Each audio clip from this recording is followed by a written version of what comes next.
पुढची बातमी जम्मू काश्मीरमध्ये दहशतवाद्यांचा हल्ला झालाय।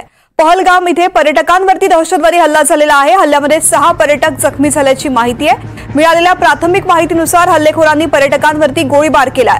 हल्लेखोर मोटारसायकलवरून आले असावेत अशी शक्यता वर्तवली जातेय, परंतु याबाबत अद्याप पुष्टी झालेली नाहीये। अतिशय महत्त्वाची बातमी आपण पाहतोय, जम्मू काश्मीरमध्ये दहशतवाद्यांचा हल्ला झालाय।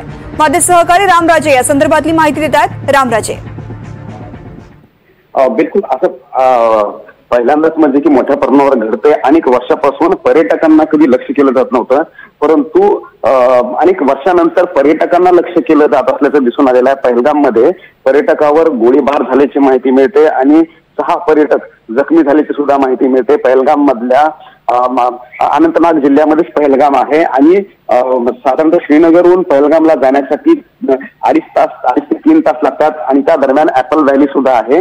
आणि या पहलगामला म्हणजेच की ज्याला मिनी स्वित्झर्लंड असं म्हटलं जातं, या पहलगाम मध्ये पर्यटक उन्हाळ्यामध्ये जास्त करून जातात आणि तिथेच पर्यटकांना टार्गेट करण्यात आल्याचं माहिती मिळालेली आहे।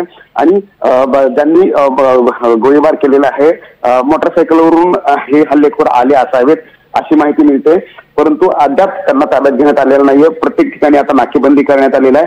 तिथून पर्यटकांना सुरक्षित बाहेर काढण्याचं काम सुद्धा चालू आहे।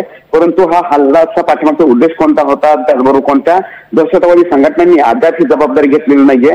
परंतु कलम 370 काढल्यानंतर हा मोठा हल्ला म्हणावा लागेल। आणि पर्यटकावर हल्ला यापूर्वी होत नव्हते, कारण काश्मीरी लोकांचं संपूर्ण जीवनमान जे आहे किंवा तिथला जो पर्यटकावर अवलंबून हा रोजगार आहे, कारण पर्यटकाशिवाय काश्मीर जे आहे तिथला रोजगार जो आहे तो मोठ्या प्रमाणावर पर्यटकामुळे मिळतो। परंतु पर्यटकावर हल्ला केल्यामुळे पुन्हा एकदा काश्मीरमध्ये भयावह परिस्थिती निर्माण झाली का असा प्रश्न उपस्थित केला जातोय।